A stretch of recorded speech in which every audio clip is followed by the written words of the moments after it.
Почитувани, добро вечер. Јас следите емисијата Став. Вечерва имам чест да разговарам со советникот од Левица при општина Куманово, Никола Лазаревски. Добро вечер, благодарам што одвоивте време за нашата емисија. Добро вечер, ви благодарам на поканата. Искрено ми представува голема чест и задоволство да гостувам во вашата емисија. Она што беше актуелно деновиве во Куманово е музеот во Сопот. Различни реакции од општината, од граѓаните, како и од ДУИ.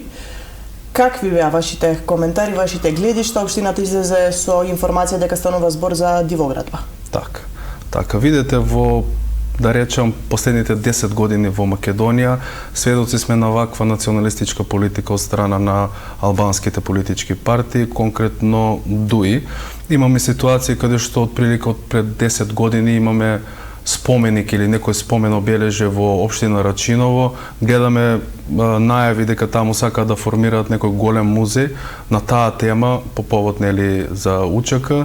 Имаме во цел Липковски регион низа на мали споменици на таа тематика, имаме во соседно Слупчане пред отприлика 2 години, мислам дека беше, поставија скоро 20 метарски споменик во чест на загинатите борци на УЧК. Сета оваа политика е погубна, мислам дека е за голема осуда. Тие ваквата политика ја водат, можеме да забележиме во некој предизборен период, значи националистичка политика, но не само ДУИ, има и останатите албански партии при секој нивен собир вадат карти на голема Албанија. Тоа е само некој редентизам и е на штета на нашето општество. Тие се залагаат за некој мултиетничко општество, но мислам дека ова представува голем проблем и е за осуда. Па така го добивме нели и така наречениот музеј во Сопот. Од прилика околу месец дена дознавме од вас медиумите дека е формирано такво нешто. Ова е секако за голема осуда. Градоначалникот ден после тоа, мислам, викенд беше, понеделникот излезе со изјава или информација дека постои некоја парцела која што нема дозвола за градба и со самото тоа е дивоградба. Мислам дека во скоро време не би имала некоја разрешница по оваа прашање, се додека не видиме багери за рушење на таа дивоградба. Во реакцијата на Facebook реагиравте, односно прашавте дали е возможно надлежните од општината да не знаеле дека се гради ваков објект. Така, да. Мислам дека ова големо прашање е симптоматично и не верувам дека никој не знае од институциите дека ќе никне ваква зградурина во село Сопот. Она за што се залагате како партија изминатиот период и во општина Куманово покренавте во Советот неколку пати иницијатива за спомен обележје на бранителите. Меѓутоа, еве, поставена една плоча во просторот на СВР Куманово, меѓутоа во општина Куманово се уште нема. Така, само сакам да дадам едно дополнување во однос на првото прашање. Исто така, јас како советник поднесов барање од информација од јавен карактер до секторот на урбанизам. Тие ми одговори исто така дека нема дозвола за градба и ние најавуваме ни за откривични пријави до институциите. За спомен обележје за бранителите, вака јас мислам дека беше 9 или 10 мај кога имавме седница на Советот на општина Куманово, поднесов иницијатива да формираме комисија која што ќе ги одлучува за понатамошните процедури. Тоа беше символично. 8 години помина од тогаш, загина 8 припадници на полициските сили, никој не се сети за тоа, никој немаше храброст. Верувам дека, не знам, дали постои некој голем страв, такво прашање да биде поставено во јавноста. Ние како Левица, јас како советник го поднесов тоа до Советот, помина првично иницијативата. Исто така мора да напоменам дека советниците од Социјалдемократскиот сојуз гласаа воздржано, не гласаа за. Не знам кој е нивниот мотив за тоа, дали се плашат или да не расторат некој коалициски договор со ДУИ и така натаму. Иницијативата помина, но сега е во процедура, бидејќи самата таа, како да кажем, тематика е многу комплексна, поготово за Куманово како мултиетничко општество. Се бара бадентер, да биде донесено било како вид на спомен обележје, дали ќе биде променена улица и така натаму. Гледаме дека такво нешто нема во Куманово. Во последните години имаме само споменик на Батко Ѓорѓија, нели? Тоа е исто така прашање зошто досега немало позитивна политичка клима за решавање на таков проблем. Јас мислам дека се надевам дека во овој мој мандат до крајот дека ќе изгураме оваа работа и дека ќе поставиме достојно спомен обележје во централното градско подрачје. Што се однесува до плочата која што е поставена во самиот круг на СВР Куманово, видете како и на други теми како на локално така и на национално ниво левица поставува и инициира некои теми кои што се заборавени или едноставно не сакаат да бидат споменати во јавноста, па мислам дека поради тој баук или тоа нашиот притисок што го нанесовме, претпоставам дека министерот дал таква наредба да се изгради плоча, иако не знам дали тоа е дивоградба. Потоа добивме и мурал во централното градско подрачје во однос на самите бранители. Оно што се уште актуелно во градот е мерката за субвенциониран јавен превоз. Советот даде зелено светло и оваа мерка ќе продолжи до крајот на годината. Коментарите се различни, дел од граѓаните го користат превозот, што е навистина за поздравување, меѓутоа други пак сметаат дека е популистичка мерка. Така, да. Вака, според мене, оваа мерка е социјална мерка. Значи, директно за помош на граѓаните, на народот, е опфатена цела територија на општина Куманово и е добра мерка. Јас гласав и за почетокот за првите 6 месеци, па за 3, па за 1 и сега за до крајот на година. Таа мерка е социјална мерка. Реално, бројот на луѓе што го користат градскиот превоз е зголемен, имаме и луѓе што од руралните средини го користат и тоа е за поздравување. Тоа од една страна. И за жал, веќе скоро една година во Советот служи оваа тема само за препукување на помеѓупартиски препукувања. А од друга страна, популистичка исто така секако е. Зошто е популистичка? Затоа што градоначалникот како иницијатор на таа идеја, тој сака да понуди нешто, ги познаваме неговите амбиции за понатамошното негово действување на македонската сцена, формираше граѓанско движење во Куманово, па на ниво на Македонија, така да тој нема ништо да понуди освен популизам. И јас со жалење, моето предвидување е дека ова мерка ќе заврши после парламентарните избори, кога тој со својот популизам ќе собере гласачи и тоа е жалосно, бидејќи нема со што друго да се пофали. Тој едноставно неговата политика е на ваков вид на популизам, на некои партиски вработувања кои што ги проследува. Тоа е жалосно, значи тој нема никаква идеологија за да настапи пред граѓаните на престојните избори, на своите патриотски повикувања. Тоа е жално, таков човек кој што пред неколку години повикуваше за промена на име, едноставно не може да му се верува.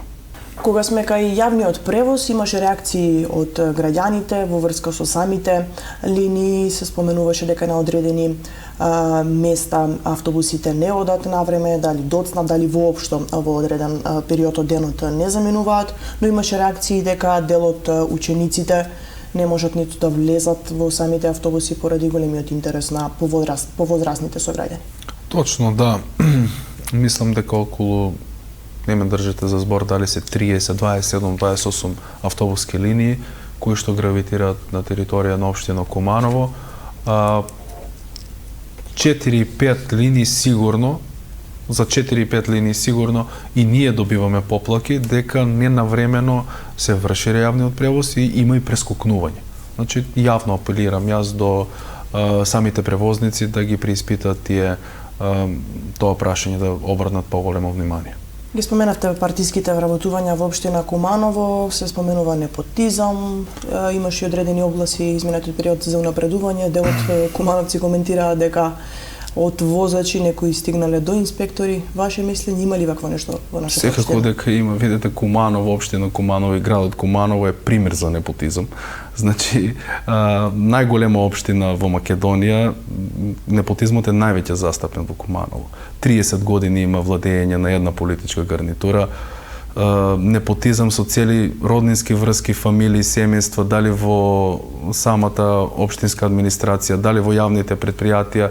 Жално е што тоа и понатаму е пракса. Значи, покрај тоа исто симптоматично и многу пожално е што имаме некои луѓе кои што имаше пред не знам дали 3-4 месеци кои што се македонци по национално се пишуваат како албанци со цел да добијат работно место во некој од општинските установи, одделенија или пак јавните предпријатија.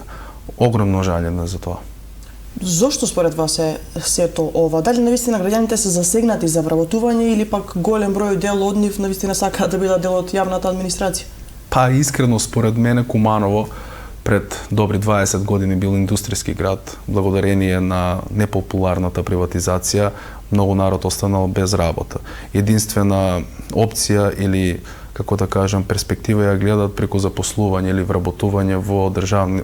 Куманово е административен град, народот гледа таму потенцијал. Жално е што млади луѓе, па и повозрасни политичките партии кои што се на власт во Куманово ги гледат како биро за вработување. И тоа е најжалосно. Дури ви велам дека има и промена на национално со цел да се примат да работат. Како Левица јавно побаравте разрешување на директорката на Кумановската библиотека Тања Георгиевски. Истакнавте дека имате информации за мобинг врз вработените, дури и на социјалните мрежи излева некои документи од Основниот суд. Така, да. За пресуди. Да, имаше пресуда, па кај нас секојдневно стигнуваат жалби попелки како нели од некој од другите административни гранки во градот, така и од библиотеката имало мобинг врз вработено и тоа психички мобинг. И едноставно се огласивме, таа информација пуштивме во јавност и бараме разрешување на директорката. На една од седмиците реагиравте дека комуналното предпријатие Чистота и зеленило не навреме ја одржува атмосферската мрежа, односно не ја одржува во овој случај, па затоа често имаме случаи на поплави на самите улици. Предпријатието годинава ќе биде задолжено и за зимско одржување на улиците од снегот. Какви се вашите очекувања? Така, на тоа прашање на таа седница јас бев поправен. Надлежностите за канализацијата и атмосферските канали се во јавното предпријатие Водовод. Директорот се пофали дека секојдневно вршат чистење на шахтите и тие атмосферски канали за атмосферска канализација, но гледаме, сведоци сме дека при секој поголем дош во Куманово колабира, сообраќајниците колабираат, се полни со вода, наликуваат на мали езера. Тој исто така истакна дека секојдневните активности вршат секојдневно чистење, секојдневните активности ги стават на нивниот сајт, па едноставно, ако некој врши секој ден чистење, не би ги имале тие поплави. Како гледате на хигиената во градот? Куманово е град со навистина голем број на диви депонии, дел од нив факт е дека ги чисти јавното предпријатие, меѓутоа дел од граѓаните пак укажуваат дека на тие одредени места и нема доволен број на садови за смет. Така, да. Исто така од поголем број на граѓани што гледаме, самиот доем е дека јавното предпријатие Чистота и зеленило е повеќе стационирано во централното градско подрачје. Јас имав едно советничко прашање, меѓу првите, мислам, од советнички прашања, го прашав директорот што може да направи тоа и неговото јавно предпријатие конкретно за депонијата Краста, која што, мислам, околната површина земјоделска, вие имате од самата депонија до селото Опчињан отприлике некои 3 километри со обработлива земјоделска површина, што тоа се посеви на жито, и сликата е ужасна. Јас поминав и гледам буквално 3 километри врз жито, кеси, отпад, сето тоа се разнесува од самата депонија. Добив одговор дека тоа засега не може ништо, дека би требало да се садат дрвја, едноставно тоа е голем пропуст на јавното предпријатие, зошто не е средено досега тоа прашање. Исто така има и многу диви депонии безброј. Мислам дека уште едно моје советничко прашање прашував колку диви депонии има на територија на општина Куманово, добив информација дали 30 до 50, но мислам дека се над 200. Над 200. Сите околни села каде што се наоѓаат во општина Куманово има минимум по 5 до 10 диви депонии. Урбана опрема, нешто што е актуелно во градот, несовесни граѓани и факт е дека постојано ја уништуваат, но исто така факт и дека постојано од општинскиот буџет се трошат пари за оваа намена. Дали е поисплатливо да најдеме некое друго решение, не знам, граѓаните бараат дали видеокамери, дали чувари на самите места, или сепак да се активира повеќе и полицијата за да се спречат вакви несакани действија? Апсолутно, апсолутно. Знаеме дека полицијата во општина Куманово спие на тоа прашање. Секако дека треба да има и видеонадзор и полицијата да биде малку поактивна и нели секако свеста на граѓаните малку да работи на тоа тема. Фотоволтаици. Исто така на една од седниците имавте иницијатива за формирање на јавно предпријатие за оваа намена, нешто што е актуелно овој период. Се поставуваат и на неколку општински установи, меѓу кои на средните училишта, популарни се и на државно ниво. Какво е вашето мислење за ова? Така, да. Значи во оваа криза, да, фотоволтаиците се полезни, но поголема е проблематиката што низ цела територија на државата има узурпирање на плодно земјоделска површина. Јас би кажал од три аспекти. Првиот од еколошки, енергетски и земјоделски.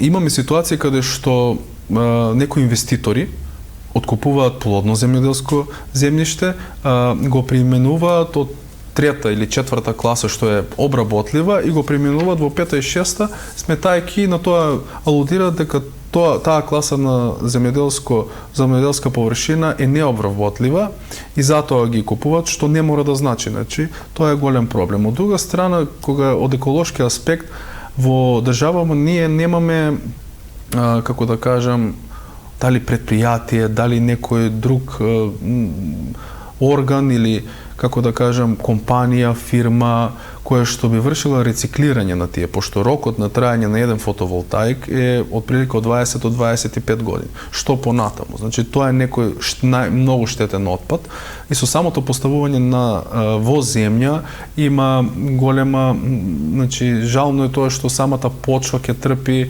хемиски оксидирања и тоа секако не представува полезност.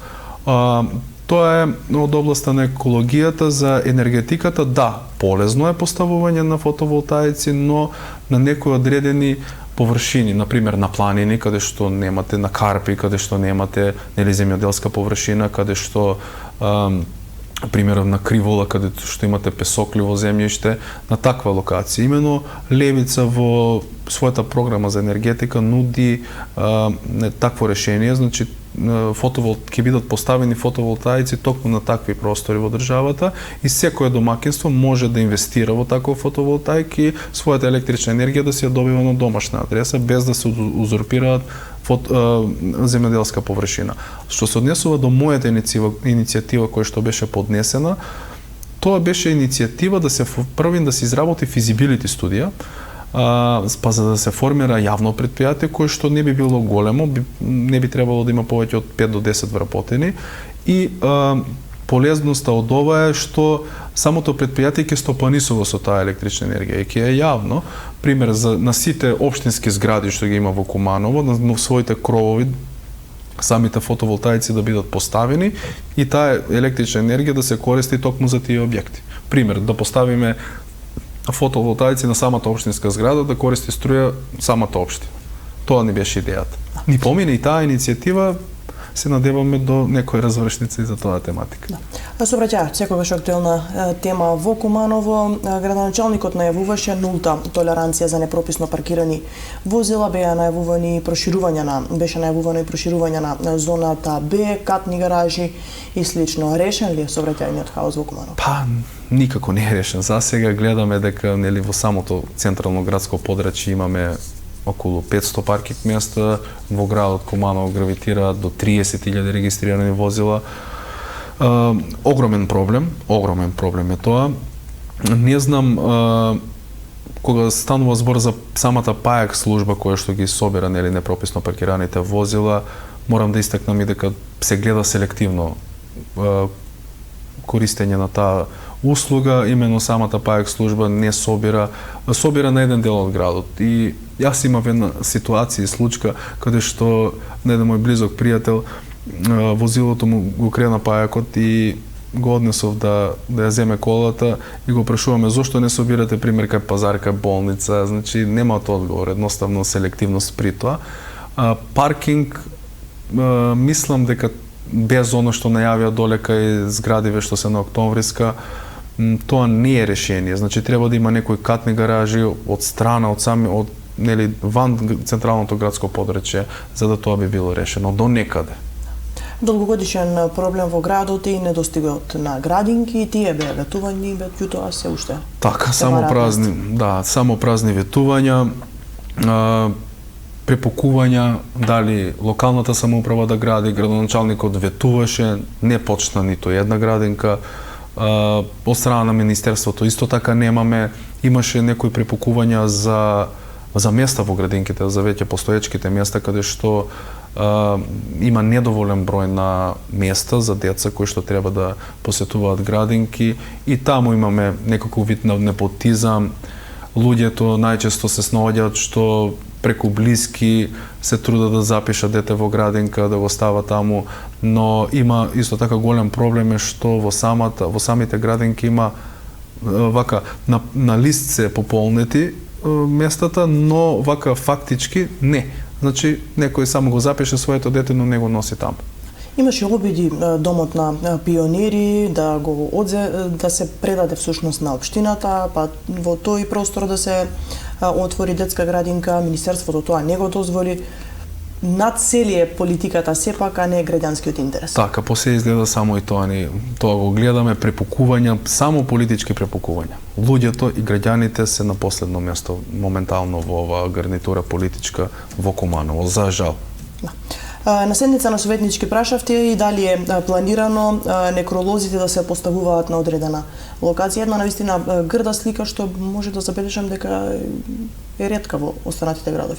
Да, значи имаме во околните градови, например во Штип имате покрај поставени места за некролози метални во централното градско подрачје, имаме и во ванградските, во приградските насоби. Навистина е културно тоа и многу посредено. Во Куманово е катастрофа. Добив одговор дека ќе во најскоро време ќе бидат поставени, но жално е тоа што гледаме узурпирани дрва од некролози. Се надевам дека во најскоро време ќе има поставување на некролози, макар во централното градско подрачје. Изминатиот период, вниманието на јавноста го предизвика и назначувањето на нов директор на Општа болница Куманово. Беше поставена Билјана Ивановска, па по извесен краток период, неполн месец, чинам, беше разрешена од функцијата. На низиното место беше поставен единствениот уролог. За да подоцна Министерството сепак се предомисли на некој начин и ја врати Ивановска за директор на оваа значајна установа за Куманово и пошироко. Така. Значи, проблемот е провиден. Едноставно станува препукување меѓу нивната коалиција. Што станува збор, вака што слушаме од низ град, што се вика. Прашањето е дали први назначената директорка ги исполнила партиските наредби, всушност да вработи неколку луѓе што треба да бидат вработени, па таа не го направила тоа. Веднаш беше разрешена, новиот директор веројатно ги вработил тие луѓе. Едноставно само некои партиски препукувања, за жал. И во тоа прашање. Како партија реагиравте што учениците од Киро Бурнас следат настава онлайн? Рековте дека училиштето всушност немало клупи и столови и заради тоа учениците следат настава од дома. Па да, реално, нели, и самиот премиер мислам дека го посетуваше реновираното училиште Киро Бурнас во Куманово. Не добивме никаков одговор, значи самото училиште е реновирано, но ете како што фалат учебници, помина пола и повеќе учебна година, така и клупи. Да реагираме, има деца, родители кои што се жалат кон нас, не укажуваат дека се уште нема клупи. Тоа е жалосно, 21 век да немате клупи во училиште. Тоа срамота навистина. Се надеваме дека во најскоро време и тоа ќе биде решено. Се ближат изборите, се споменуваат веќе деновиве и одредени датуми, партиите започнуваат со различни трибини, средби со граѓаните и слично. Кои ќе бидат плановите на Левица? Така, сега на 2 декември во сабота имаме пленум, тоа е наше раководно тело партиско. Дел ќе биде работно, дел церемонијално во моментот на церемонијалниот дел ќе имаме гости, амбасадори, ќе имаме гости од Европскиот парламент, двајца европратеници од Република Ирска. Со самиот пленум па до изборите ја отпочнуваме предизборната сезона. Левица е актуелна деновиве во парламентот, беа актуелни двајцата ваши пратеници со неприфатените нивни амандмани, чевелот на Пасиев и слично, различни коментари кај граѓаните. Па така, видите, тоа е права опозиција, тоа е вистинска опозиција. Левица била и ќе остане до моментот сега, се надеваме за наредните избори дека ќе се сменат работите. Очекувате поголем број на... Секако, да. Левица, вака, ќе ви кажам, уште од 2016 првото излагање на Левица со листи за парламентарните избори, освоивме околу 12.000 гласови. Сега на вторите 2020 скоро 40.000 гласови. Најбрзо растечка политичка партија на македонската сцена и пошироко е Левица. Очекуваме секако двоцифрен број на пратеници. Ќе настапите ли на председателските избори или за тоа се уште треба се одлучува? За тоа се уште одлучуваме во нашите интерни органи. Да. Каде може да ве најдат кумановци? Кумановци може да не најдат на Моша Пијаде, имаме канцеларија, тоест огранок, локален огранок, спроти бројчината Фреш. Благодарам на одвоеното време и ви посакувам успех. Ви благодарам на поканата. Почитувани, тоа беше се за вечерва. Останете на програмата на Телевизија Плюс.